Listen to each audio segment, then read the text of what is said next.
estar acá en la Universidad de Córdoba, 400 años. No es poco, ¿no? Bastante. Los jesuitas, ¿no? Estuvieron por acá, ¿no? Fundaron eso. Bueno, eso nos permite entrar un poco de lleno en la temática de recuperar el estado de bienestar.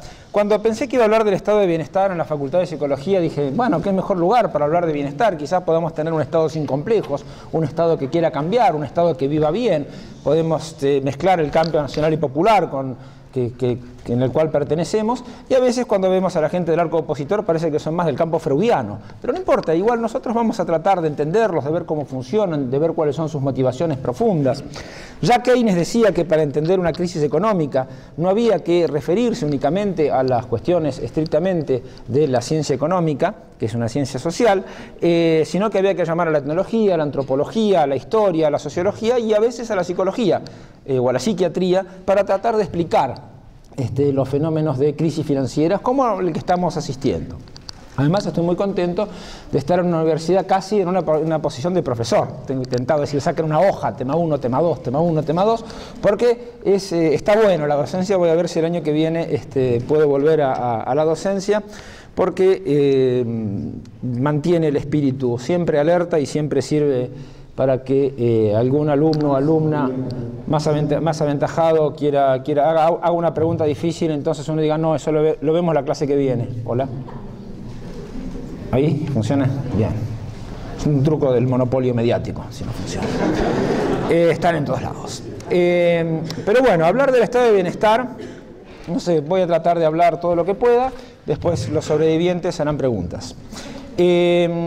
Hablar del estado de bienestar, primero implica un poco hablar del Estado. Estoy leyendo un libro que habla un poco de la historia del Estado desde la nada, digamos. Empezamos con las tribus sin jefe.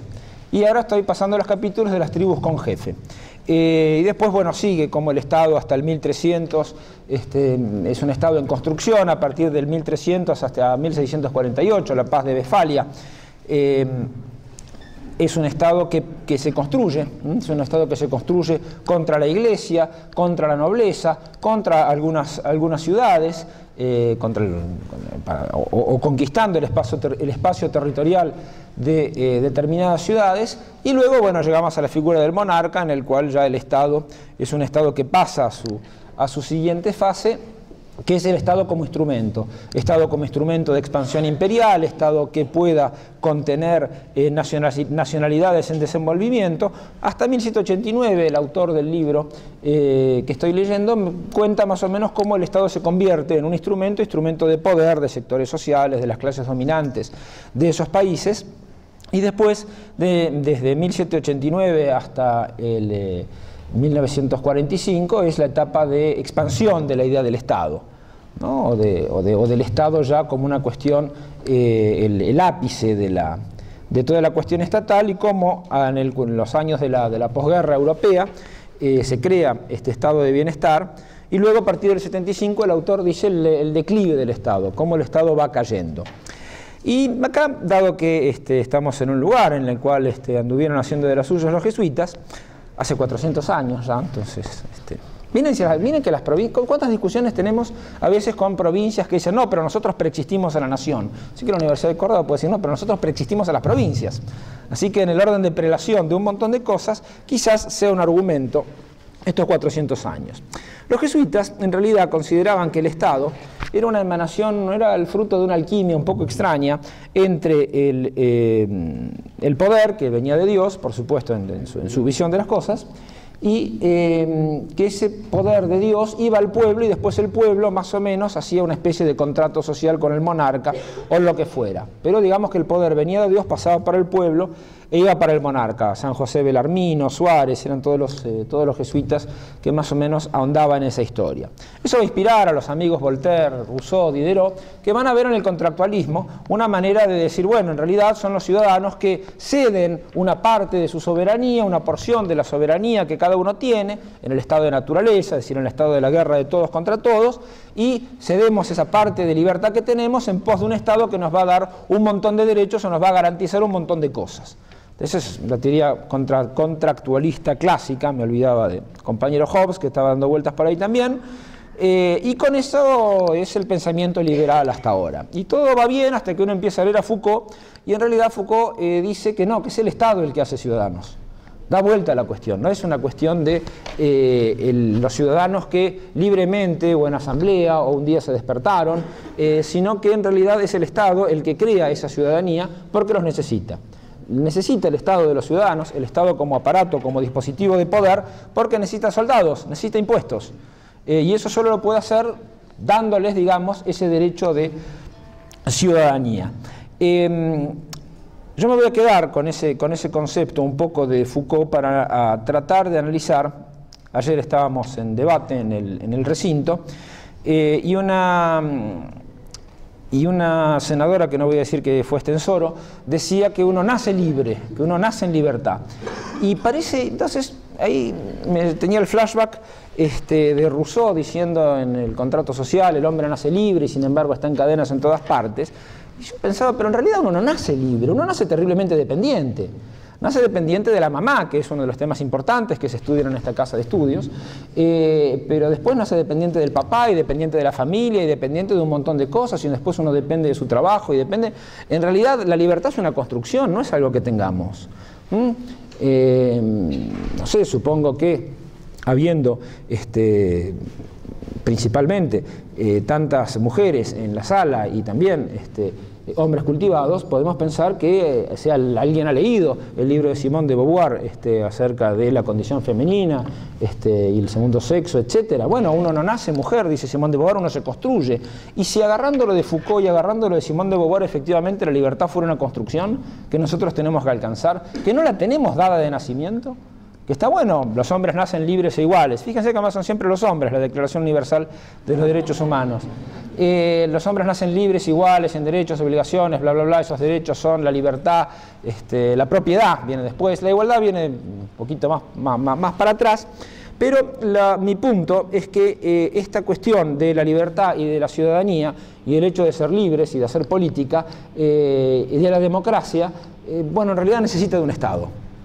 Nosotros, sin un Estado no podemos desarrollar esas aptitudes, esas virtudes, y nos encaminaríamos un poco más a pensar con Aristóteles que si el hombre y la mujer son animales políticos, el objetivo del Estado es el bien común. Entonces, de ese modo, tratamos de establecer algún tipo de ida y vuelta entre Aristóteles y la cuestión del Estado y de la política para decir: bueno, nosotros podemos hacer política, nosotros podemos desarrollarnos, nosotros podemos ser libres en tanto haya un Estado. Sin Estado, nosotros no somos libres. Sin Estado nos sacan prácticamente todo. Fue el modelo diseñado durante la dictadura militar y perfeccionado en los 90. A ver, si no existe el Estado, y yo vengo de una familia de raigambres muy negativas, positivistas, anarquistas, además de la ciudad de La Plata, entonces otra ciudad universitaria también que acompañó esa cuestión de hombres de una república libre, la reforma del 18 quiero decir.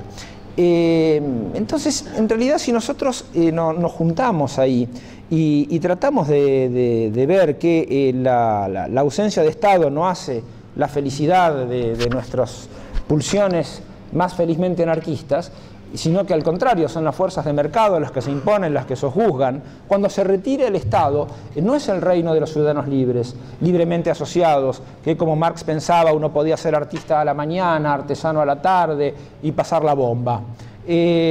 No, cuando el Estado se retira, quedan las fuerzas de mercado o la fuerza de los poderosos, llámese en el medioevo los señores feudales, pero hoy en día la fuerza de las corporaciones. ¿Qué le sucedió al comunismo en Rusia? No fue la libertad de los ciudadanos rusos liberados del yugo soviético, fue la mafia. Entonces, hay que cuidar el Estado. ¿Qué Estado? Y ahora pasaríamos un poco a una segunda parte de la reflexión. ¿Qué Estado? Cualquier Estado. Cuando los liberales nos dicen estatistas, así como si fuera un anatema terminal y la incapacidad de poder salir de él. ¿Sí somos estatistas? No, no somos de cualquier Estado. Hablemos de calidad institucional. Pocas veces en la historia de la humanidad hubo mayor calidad institucional que en la Alemania nazi. Usted podía dejar su billetera en una mesa, no pasaba nada. Las instituciones funcionaban bárbaro. Es más, hasta habían inventado unos ingenieros, arquitectos, con ayuda de ese Estado, habían inventado unos lugares donde liquidaban gente y donde además se arreglaban de gerenciar con alto nivel de calidad la disposición de los cuerpos finales. Ahora, cuando uno ve los campos de concentración y cuando uno examina la Alemania nazi, cuando uno ve lo que es ese ejercicio práctico de totalitarismo, de terrorismo de Estado, dice, bueno, pero el Estado también puede servir para esto. Entonces, cuidado, es ahí donde viene la política. Yo he venido a tratar de dejarles un montón de dudas y de angustias. Después de toda la facultad de psicología, loco, vayan, hagan terapia. Vieron que la mamá no es la culpable de todo. Papá no es tan malo como dicen. Hay otras fuerzas oscuras que están ahí en la sociedad. Y entonces es ahí donde uno dice, bueno, está bien. Nosotros precisamos del Estado. Precisamos del Estado porque es el que de algún modo, nos da la posibilidad de ser libres, nos da la posibilidad de desarrollarnos en sociedad y nos da la posibilidad de la política. Ahora, no cualquier Estado. Evidentemente ese Estado puede ser el Estado nazi o puede ser un Estado democrático. ¿Por qué el Estado democrático? Porque como la mayoría de nosotros no somos terratenientes ni tenemos una multinacional que nos banque, el único modo que tenemos para acceder al poder y para transformar la realidad, el único instrumento, es el instrumento del poder de Estado. Fíjense qué interesante, los liberales, cuando destruyen al Estado, lo que hacen es destruir la capacidad que uno pueda llegar a tener de transformar la realidad. Si no hay más Estado, ¿de qué sirve que gane el partido A, B o C? No tienen más capacidad, llegan a los lugares, llegan a los ministerios, llegan a ocupar las funciones clásicas del Estado, pero no tienen ninguna articulación con lo real. Esto es importante, por ejemplo, para entender lo que pasó con Redrado, o lo que cuando la oposición habla de calidad institucional, y usé el ejemplo fácil de la Alemania nazi, no toda calidad institucional es buena. No todo Estado es el Estado que nosotros deseamos. De las fuerzas, de las relaciones de fuerza que construyen las relaciones sociales, que las explican, que las significan o que las sobredeterminan, bueno, nosotros tenemos que estar eligiendo perpetuamente, todos los días, lo que queremos. Por eso también la discusión política, por eso discutir, sí, queremos un Estado, pero un Estado que se nos parezca. Fíjense, hasta el hecho peronista, que es un hecho contemporáneo de la historia de la patria, digo, de los caudillos federales populares del siglo XIX hasta el peronismo del siglo XX y ahora el que tenemos en el siglo XXI, siempre hubo una tensión entre un sector que pensaba que lo importante era importar modelos, importar soluciones, y otro sector que decía tratemos de inventar nuestras propias instituciones, sin desconocer las demás. Después de todo, lo sé de la provincia de Buenos Aires. Uno de nuestros grandes héroes es Dorrego. Dorrego estuvo exilado 3 años en Estados Unidos y se leyó El Federalista, con lo cual él volvía con las ideas de cómo tenía que ser una nación federal dentro de un Estado democrático. Frente a eso, nosotros tuvimos tipos que lo que hacían era importar modelos. Fíjese que poco ha cambiado el discurso de la oligarquía o de aquellos que la sirven, que no, tenemos que usar como modelo Brasil, tenemos que usar como modelo Chile. Siempre, incluso tenemos revolucionarios que son revolucionarios de todas las revoluciones latinoamericanas, salvo de la de acá. Bueno, quizás no lo hicimos todavía, pero...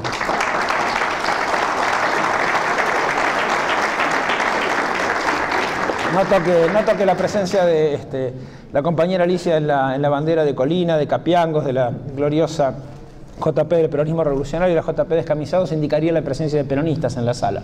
Así que cuidado. Estén alertas.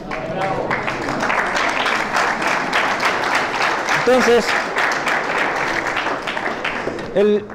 el 25 de mayo del 2003, cuando asume Néstor y dice que no va a dejar los principios a la puerta de la Casa Rosada, se encuentra un estado del Estado bastante terrible.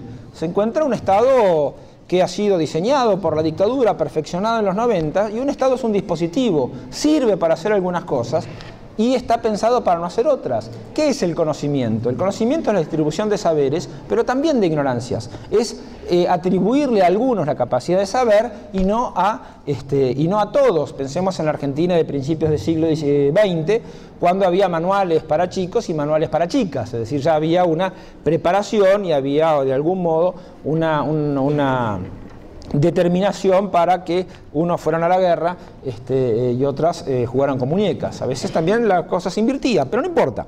Lo cierto es que nosotros, cuando nos encontramos con un Estado que sirve, por ejemplo, hacia los sectores populares, para darle o asistencialismo o represión, bueno, hay que dar vuelta a todo eso. Cuando nos encontramos con un Estado donde el ANSES era una administración residual, y hoy el ANSES distribuye 15.000 millones de pesos todos los meses a 11 millones de argentinos.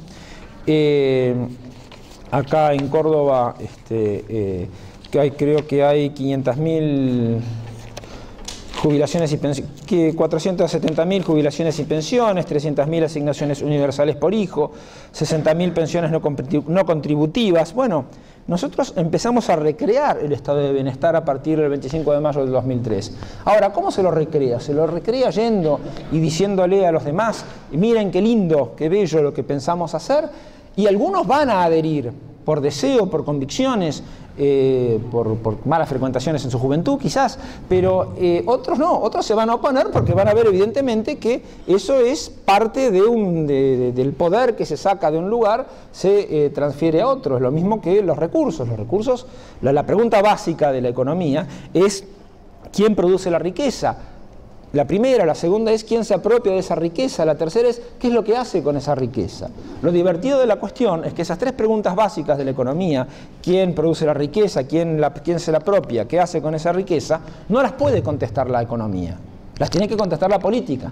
Si la contesta la economía estamos fritos. A sacar visa, muchachos, porque se acabó la historia. En cambio, si la contesta la política, nosotros tenemos la posibilidad dentro de un Estado democrático de ir a pelear y de ir a dirimir determinadas cuestiones. La 125, que me tocó empezar mi carrera de senador ahí, en ese momento, para mí era el mensaje de los sectores, de los elementos más conservadores de la sociedad argentina, diciendo hasta acá llegó la distribución del ingreso. No era únicamente un debate acerca de cómo era la producción agropecuaria, etcétera, etcétera.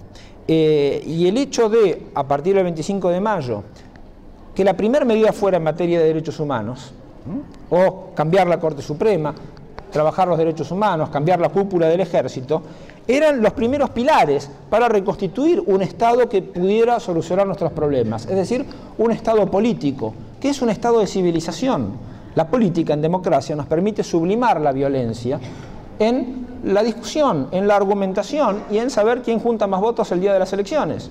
Y a veces nos va bien, a veces nos va mal y a veces nos va bien de nuevo. Pero no es la eliminación de mi adversario. Estoy en el Senado, yo no quiero que la oposición se enferme. No, al contrario, lo que quiero es ganarles la argumentación, ganarles el discurso y ganarles la votación. Y ellos quieren lo mismo. Pero es porque somos parte de ese juego democrático, que eso es lo importante. Lo otro es precisamente, o consistió durante largo tiempo, en borrar al peronismo o al movimiento nacional de la historia, por los medios que fueran, los bombardeos, las torturas, la sola mención del nombre del tirano prófugo y de esa mujer con el decreto 4161, o cuando ya vieron que era inevitable, bueno, directamente hacer que el peronismo hiciera cosas que habitualmente no hace, ¿no? A los 90. 25 de mayo del 2003, estamos todos ahí atónitos, con 22% de los votos, más desocupados había, decía Néstor, que votos en ese momento, y empezamos a reconstruir el Estado. Se reconstituyó la ANSES, se nacionalizó Aerolíneas Argentinas, digo en desorden, no es un orden cronológico. Los derechos humanos, el cambio de las cúpulas de las Fuerzas Armadas, fueron el principio para mí, que es indisoluble. Yo tiendo a presentar la política que seguimos del 2003 como un todo. La idea no es mía, es de Jean Jaurès, que era un socialista francés que escribió una historia de la Revolución Francesa. ¿Lo rompí de nuevo? Hola, ahí está. Que decía que la Revolución Francesa, con todo lo que había sucedido, con sus aspectos luminosos, con sus aspectos menos luminosos, había que tomarlo como un todo. Eso no significa no tener una mirada reflexiva o crítica sobre los acontecimientos, pero no decir, me gusta Danton, no me gusta Robespierre.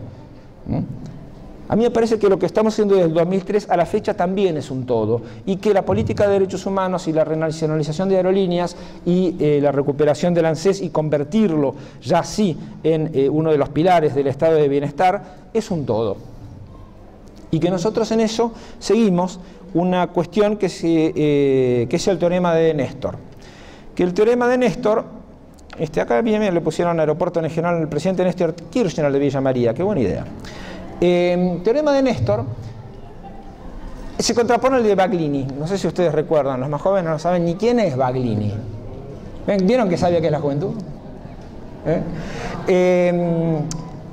Raúl Baglini, diputado radical en 1985, elaboró el siguiente teorema, que cuanto más lejos está uno del gobierno, más levanta consignas de máxima, más su programa de gobierno es ambicioso, transformador, maximalista.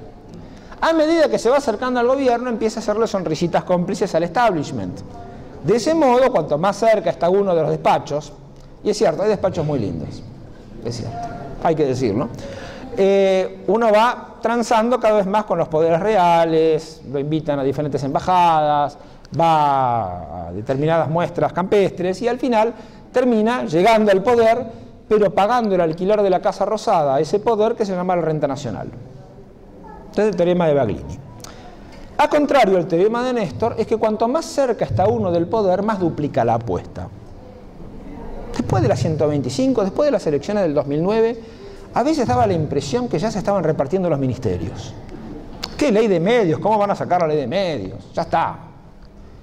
Y en cambio, duplicar la apuesta no solo permitió desconcertar a nuestros ocasionales adversarios, sino solidificar las bases de la recuperación a la cual estamos asistiendo en este tiempo.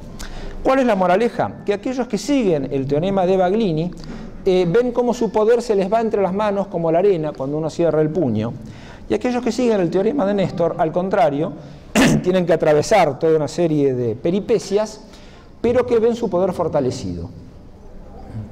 Al final uno termina ganando, recobrando una determinada confianza, recobrando una articulación y diciendo, bueno, sigamos para adelante que está bueno. Está bueno esto porque los resultados del 2003 a la fecha son impresionantes. Bueno, cambio en la Corte Suprema, ya lo dije, derogación de las leyes de obediencia debida y punto final. Creo que somos el único país de Latinoamérica, y no sé si de otras latitudes también, que hace una revisión integral de esos hechos, sin la cual nosotros no podríamos hacer la política económica que tenemos. ¿No? Para mí es un todo, no hay una división. Tenemos vigencia del régimen jurídico, tenemos el matrimonio igualitario, es decir, un gobierno que usa el Estado para devolver derechos o para crear derechos. No estoy diciendo que esté todo bien, nos falta todavía, falta bastante, nos faltan 4 años más, por ejemplo.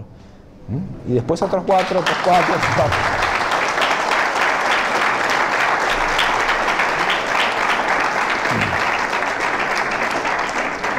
Crecimiento económico, salvo en el 2008-2009 por la crisis internacional, crecimos a 8-9%.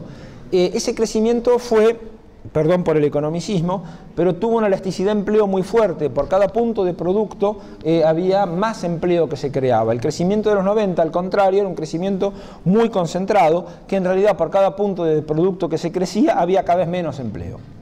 Entonces, este es un crecimiento creador de empleos. De inversión, pasamos de 14,3% del producto al 24-25% ahora. En la reindustrialización, la industria, el producto creado, yo hablo del producto así como si fuera algo que todo el mundo sabe. El Producto Bruto Interno viene a ser la cantidad de riqueza que se produce en la Argentina durante el año. Es como decir, la suma de la riqueza producida en el país es de 100. Si la Argentina produce 100 pesos por año, por ejemplo, ¿cuánto crea el campo, cuánto la industria, cuánto los servicios, a dónde se va, cómo se distribuye ese dinero? Bueno, en el 2003 solo 14 pesos, digamos, iban a la inversión y hoy cerca de 25, lo cual es una buena tasa. En materia, la Argentina crece 8 pesos más o 9 pesos más por año ininterrumpidamente del 2003, en el ciclo de crecimiento más importante. Hay algunos que dicen, bueno, pero eso es crecimiento, no es desarrollo. Bueno, sí, pero no podemos hablar de desarrollo si no tenemos crecimiento. Es decir, si uno está muy enamorado de una persona, antes de saber o de imaginar qué vida futura hay que llevar, primero hay que conocerla y tratar de establecer algún tipo de vínculo. Si no, siempre seguimos haciendo planes que no existen, que no se resuelven. Por lo tanto, tenemos crecimiento, la calidad de ese crecimiento nos puede conducir al desarrollo, que básicamente sería un país integrado socialmente hacia adentro y soberano políticamente hacia afuera. Eso me parece que sería la idea de un país desarrollado que podemos alcanzar con lo que tenemos, si laburamos todos los días. Tenemos superávit fiscal, grandes medidas de la ortodoxia financiera, como superávit fiscal y superávit comercial, bueno, las tenemos. ¿Qué significa eso? Significa que el Estado recauda más de lo que gasta. Ahora, tengamos el superávit fiscal acá, no nos olvidemos de eso. El superávit comercial, que significa que nosotros le vendemos más al mundo que lo que el mundo nos vende a nosotros. Y esto es muy importante de entenderlo porque a veces faltan las marcas de whisky que uno está acostumbrado a comprar en los supermercados. Pero hay que hacer don de nuestro hígado y tomar los licores que fabricamos. El precio de la libertad es ese. Porque si todos nos abalanzamos sobre las tonterías importadas, vamos a estar muy contentos de tener tonterías importadas y a la larga, como decía en un debate a principios del siglo XIX, en la Revolución de Mayo, si abrimos nuestras puertas al comercio extranjero, solo nos quedarán nuestros ojos para llorar. Entonces sepamos que lo que tenemos que generar es la capacidad, en base al mercado interno, de producir los productos que más queremos. Y si la televisión no se ve tan bien, no se preocupen, después de todo la televisión no es tan buena. Uno puede vivir sin Tinelli. Fútbol para todos, sí. No, Canal 7, fútbol para todos, paca, encuentro, pero ya venimos con el decodificador popular. Esa es otra cosa del peronismo que creo yo deja medio atónitos, con una mezcla de envidia y de sorpresa de nuestros adversarios ocasionales. Es que, ¿cómo se nos ocurren hacer esas cosas? Distribuir netbooks. Había un señor, Negroponte, tiene nombre de malvado de película norteamericana, pero al menos era norteamericano, que tenía un programa, la OLPC, One Laptop Per Child se llamaba, ¿no? Que era dar una computadora a cada chico. Bueno, eso tuvo sus vaivenes, tuvo sus idas y vueltas, y al final nosotros lo hicimos. Somos uno de los países, si no el país que proporcionalmente más netbooks ha distribuido. Y es interesante ver las acusaciones de clientelismo. ¿Cómo hacemos clientelismo con la netbook? Estamos entregando una ventana al mundo a una persona que, por supuesto, lo va a usar para estudiar, para aprender, etcétera, pero después va a hacer lo que quiera. Si tanto estamos confiando en eso, como el peronismo en determinadas etapas toma lo más moderno que hay. En una época era la sidra, el pan dulce, la máquina de coser, la pelota de fútbol y a mucha honra. Joder. Y ahora lo moderno son las netbooks. Bueno, entonces nosotros distribuimos 58.392 computadoras previstas para la ciudad de Córdoba, y ya se entregaron 28.006. Eso preparo las tareas. Y es un poco el guardapolvo del siglo XXI, porque ya aquella chica o aquel chico que no puedan acceder a una netbook porque los padres no pueden pagársela, bueno, van a tener su propia computadora. Es un poco la sensación, yo fui a algunos actos de entrega de netbook y la sensación es un poco como, no sé si ustedes recuerdan el principio de 100 años de soledad, cuando Melquíades lo lleva a Aureliano Buendía a conocer el hielo y el pibe se queda ahí maravillado. Entonces uno distribuye eso y ya está. Ya después la persona lo va a usar con el tiempo para lo que quiera. Va a ser quizás la primera computadora que entre a su hogar, del mismo modo que gracias a este gobierno hay 9 universidades nacionales en el conurbano que permiten que más de 150.000 chicos y chicas sean los primeros de su generación que vayan a la universidad. Es cierto, era cierto, al final nivelamos para arriba, compañeras, compañeros, no es poco, nivelamos para arriba.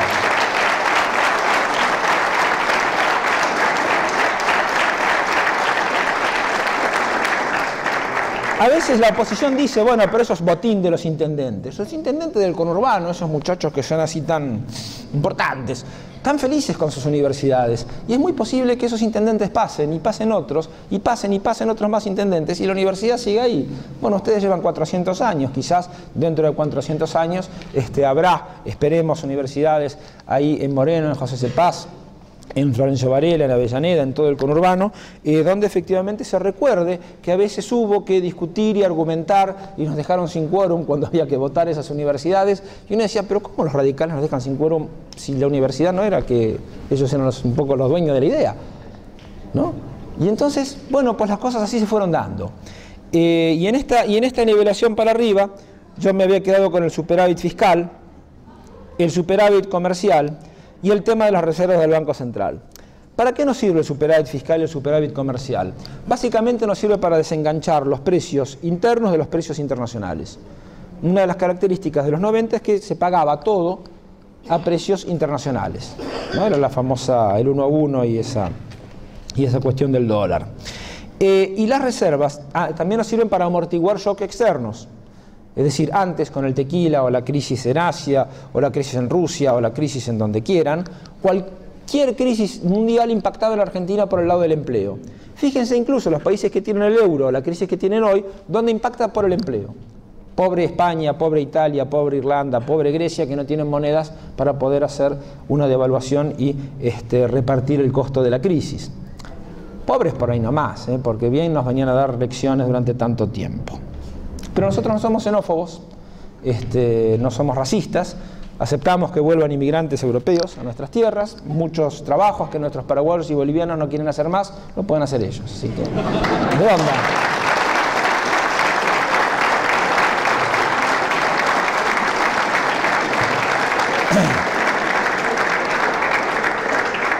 Y las reservas, ¿para qué las reservas? Para premunirnos de los golpes de mercado. Efectivamente, hay un comportamiento de los sectores de poder en Argentina que consiste a tratar de jugar sobre la cotización del dólar como modo de disruptivo, como modo de tratar de sembrar el descalabro, el terror y el desconcierto.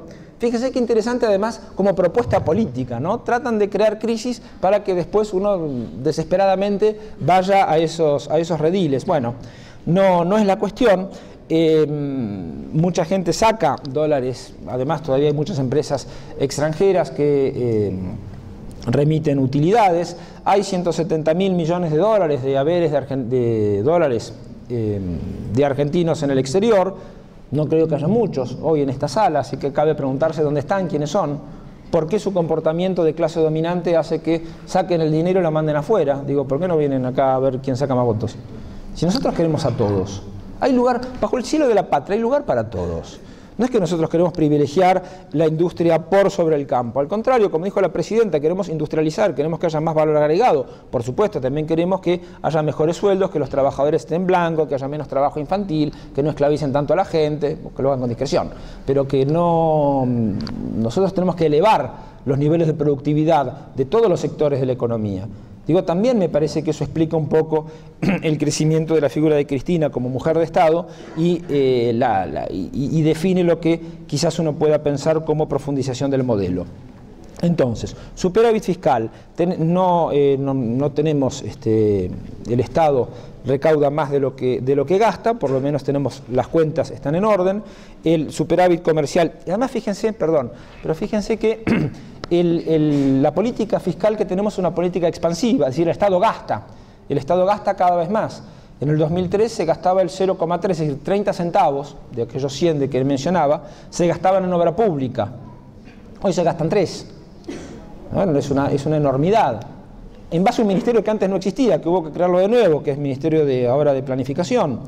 Pero esto de gastar y de que el Estado gaste en la economía hace que haya más actividad, que esa actividad también redunde en mayores impuestos y en mayor calidad de vida. Por lo tanto, nos embarcamos en una historia en la cual cuanto más o cuanto mejor gastemos, más la actividad va a funcionar. Contrariamente a Europa, que lo que hace es lo que hizo la Argentina durante la crisis, que es bajar sueldos, bajar salarios, que el Estado gaste menos, ajustar, entonces hay menos impuestos, entonces hay que volver a ajustar.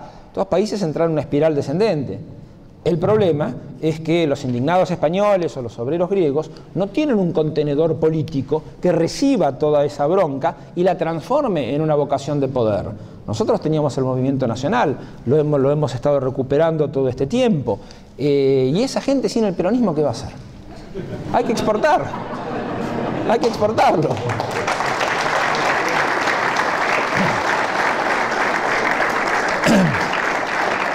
Es decir, expandimos el gasto público. De nuevo, no como todo Estado hay que analizar cuáles son sus principios y su naturaleza y su funcionamiento. El gasto público es lo mismo, hay que saber qué se gasta, dónde se gasta y sobre todo a quién le sacamos la plata. Porque eso es el impuesto. El impuesto, en la concepción clásica, es el que paga el derrotado. ¿No? En un campo de batalla medieval es lo que paga para que no lo aniquilen, después trabaja para los señores feudales, etcétera, etcétera. Pero el impuesto es una cuestión que recién este año los impuestos directos son más elevados, según dijo la presidenta, que el IVA. No que todos los impuestos indirectos. Pero el sistema fiscal es sin duda uno de los temas que también tenemos que poner sobre el tapete. ¿Por qué? Porque si nosotros queremos seguir financiando las políticas que llevamos adelante o inventar nuevas políticas, bueno, vamos a necesitar recursos. ¿Vieron que siempre a Néstor le decían la caja, ¿no? Y hasta la escribían con K como si fuera así un insulto? En realidad Néstor se daba cuenta de que si no había una apropiación colectiva de la riqueza, no iba a ser más que uno de los tantos presidentes que pasaron. Esa caja era la soberanía, pero eso es lo que no entienden, la soberanía contante y sonante. La soberanía tiene múltiples formas. La más linda de ellas es una estatua en mármol de Carrara que está en el jardín de la Casa de Gobierno de Jujuy, que es una estatua de la justicia de Lola Mora. ¿Dije que era Lola Mora? No. Una estatua de Lola Mora en mármol de Carrara que está en el jardín, que está la justicia así imponente. Otra que vamos a portarnos mal. Esa es la justicia. Y está sentada, con los ojos abiertos, blandiendo la espada y con la balanza atrás. Es decir, primero voy a ver cómo está la cosa y después hacemos la justicia. No es la justicia ciega con la espada al costado y la balanza del otro. No, es una justicia inteligente, es una justicia a la Lola Mora, una justicia argentina, ¿no? como la queremos ver, seductora, inteligente. Yo me estoy yendo un poco por las ramas, pero lo estoy pasando bien. Espero que... Aristófanes, que era un muchacho del Peloponeso, escribió una comedia llamada Pluto o de la riqueza, en la cual Pluto, que era el dios, que no es un perrito a invento del imperio, era el dios de la riqueza. Y los campesinos, y era ciego, entonces le daba riquezas a cualquiera. Entonces los campesinos pobres decidieron hacer una vaquita para pagarle la operación de cataratas. Entonces de ese modo Pluto podía ver a quién daba la riqueza y distribuía correctamente, y bastaba ver a Pluto para que Pluto enseguida, según la orfandad de valores, pudiera proceder realmente. Eso me parece que es lo importante también. Nosotros queremos un Estado con los ojos abiertos, queremos una justicia con los ojos abiertos, queremos esa visión de las cosas, es recuperar ese imaginario que tenemos. Superávit fiscal, superávit comercial nos aseguran un colchón frente a las crisis. Un buen estado de las cuentas del Banco Central nos asegura la imposibilidad de un golpe de mercado, esos tipos que sacan dólares, y les aseguro que ha habido en los momentos más complejos de todos estos años tanta fuga de capitales como durante la alianza. Lo que pasa es que como nosotros generamos dólares o conseguimos divisas por el comercio exterior, hemos logrado reponer ese colchón, le hemos pagado al Fondo Monetario Internacional, usamos las reservas para pagar la deuda de los gobiernos renegociada, la deuda de los gobiernos anteriores que Néstor renegoció con un 70% de quita, inaudito, sin ajuste fiscal. Entonces, de algún modo nosotros hemos puesto las bases todo este tiempo de un cambio, espero yo, duradero de las relaciones de poder en nuestro país. Estatizamos aerolíneas, recuperamos el manejo de las jubilaciones, Hay muchas subvenciones, hay que trabajar el tema de las subvenciones. Recordemos también que las subvenciones son un salario indirecto también para el trabajador. Quizás haya que subvencionar menos a la oferta y más a la demanda, al cliente. Nos queda mucho por hacer y los acontecimientos de Jujuy lo han mostrado, pero más de 500.000 viviendas, 230.000 en ejecución. Tenemos el doble de electricidad. Ahora tenemos picos de consumo, pero se incorporó prácticamente en todos estos años, se duplicó la cantidad de energía eléctrica. Para la clase media, que es tan importante, pasamos de 6 a 9 millones de autos. Ahora es interesante porque en Buenos Aires, en la ciudad de Buenos Aires, a veces dicen, bueno, pero hay demasiados autos, hay que hacer más rutas. No, muchachos, digo, no se puede, es inelástico. Se hacían 3 millones de toneladas creo, de cemento, ahora son 9. Estamos frente a un nuevo país. Estamos frente a un nuevo país en base, bueno, al fútbol para todos. Antes era fútbol para pocos, ahora fútbol para todos. A algunos no les gustarán los resultados, pero por lo menos los tenemos ahí. Eso lo quisimos reflejar en un librito con mi padre llamado El Resurgimiento Argentino, pero sobre todo el eje, me parece, del proyecto político. Y ya para ir concluyendo, vimos lo que es el Estado, vimos las políticas que más o menos tratan de llevarnos hacia el bienestar.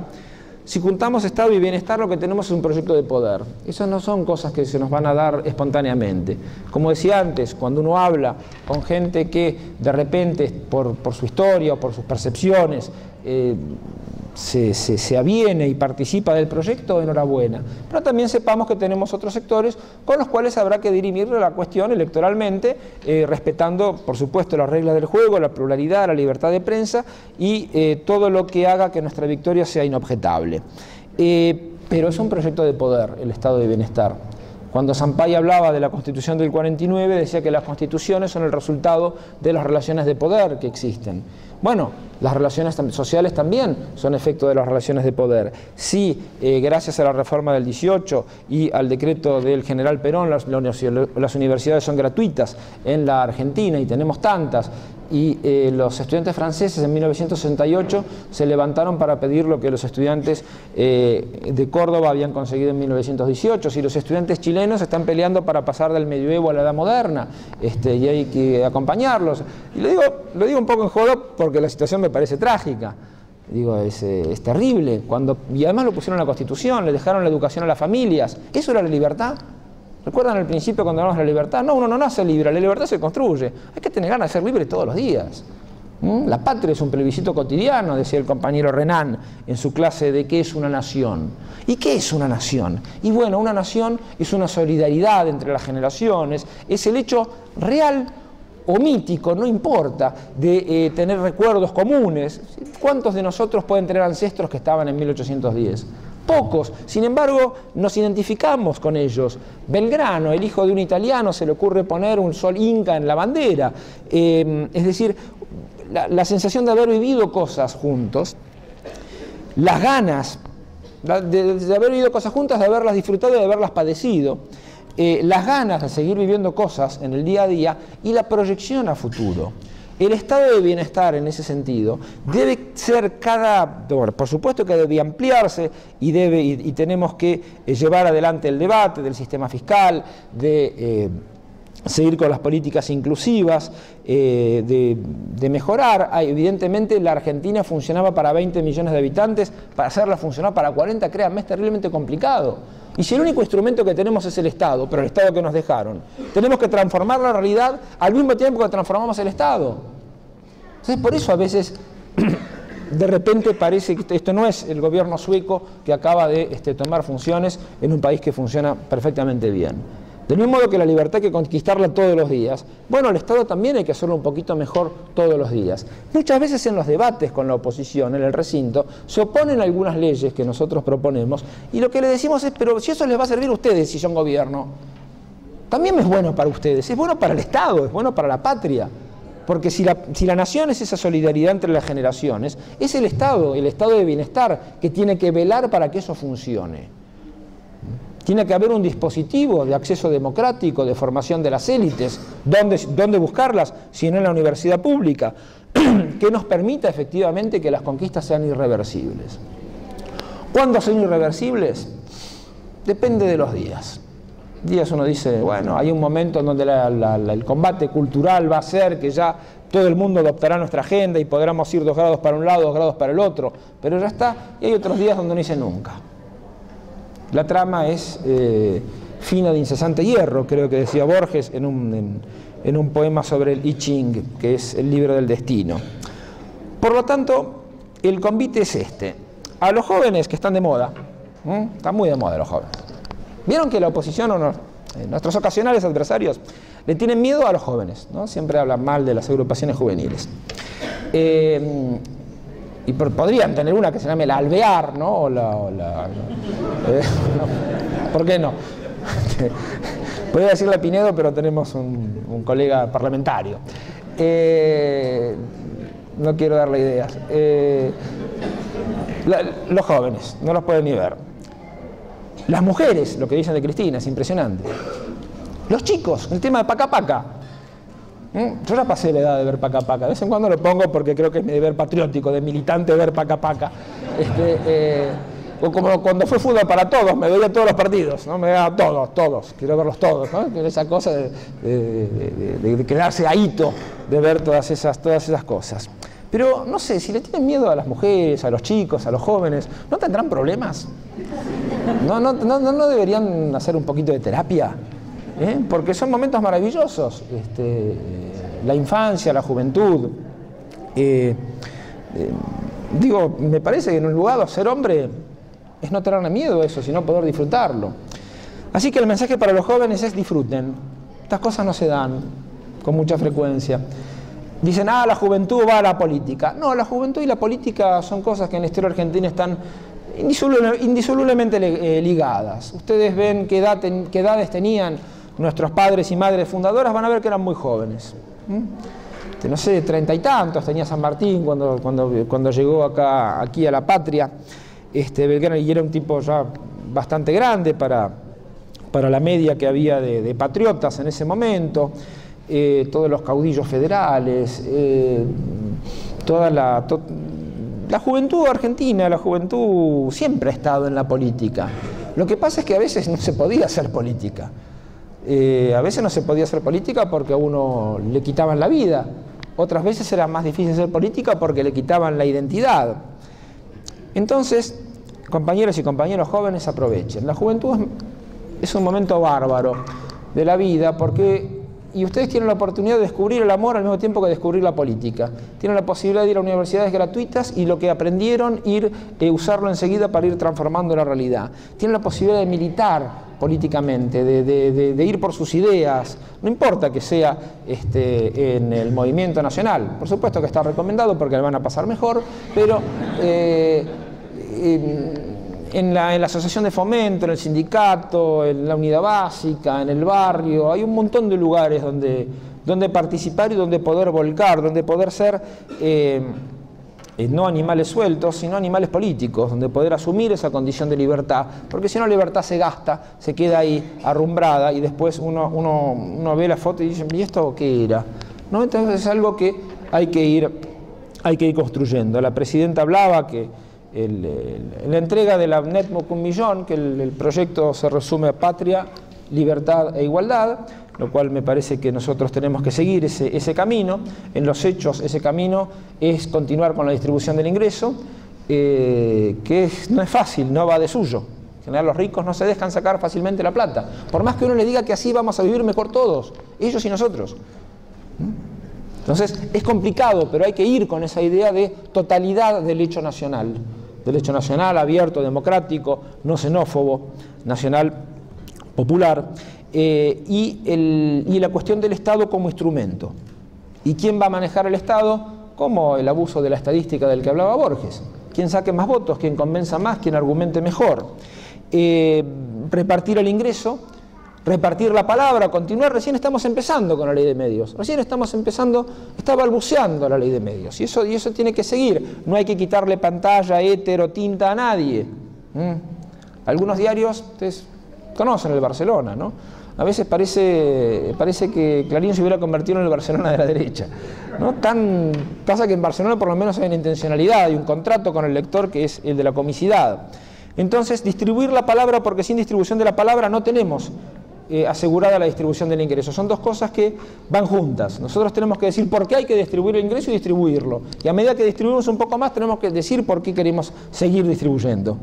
Porque si no, esa cuestión del relato. Sí, nosotros estamos estamos dirimiendo la cuestión del relato. La República Perdida no era el relato radical de 1983. El discurso de Roca en 1880 no fue el relato de la generación del 80. Bueno, nosotros tenemos que agarrar los pedazos de relato nacional que han quedado, juntarlos y reconstituir la formación de la conciencia nacional, para citarlo al amigo Hernández Arregui. Y por último, ahora que estamos aquí, la distribución del conocimiento. Para que nosotros logremos que esta juventud que desborda los ámbitos de contención y de conducción también llegue a los ámbitos de gestión, y hay que saber. Entonces, el tema de la escuela primaria, la secundaria y la universidad, bueno, eso hay que llevarlo a toda la mayor cantidad de pueblo posible. Cito las universidades del conurbano porque es mi territorio, pero ya no es más el pueblo el que tiene que ir a la universidad, sino es que la universidad es la que va al pueblo. Y eso está bueno, significa que dentro de 5, 10, 15 años vamos a tener diplomados que van a ser de sectores sociales que, según los liberales, jamás tendrían que haber sido educados. Entonces, en ese momento sí vamos a poder decir que ya estamos orillando ser un país desarrollado, ser un país integrado, ser un país soberano, y también ser un ejemplo, ¿por qué no?, para los demás, dado que los argentinos somos tan creídos de nosotros mismos y los cordobeses mucho más creídos que todos, para poder seguir siendo una patria justa, libre y soberana. Muchas gracias.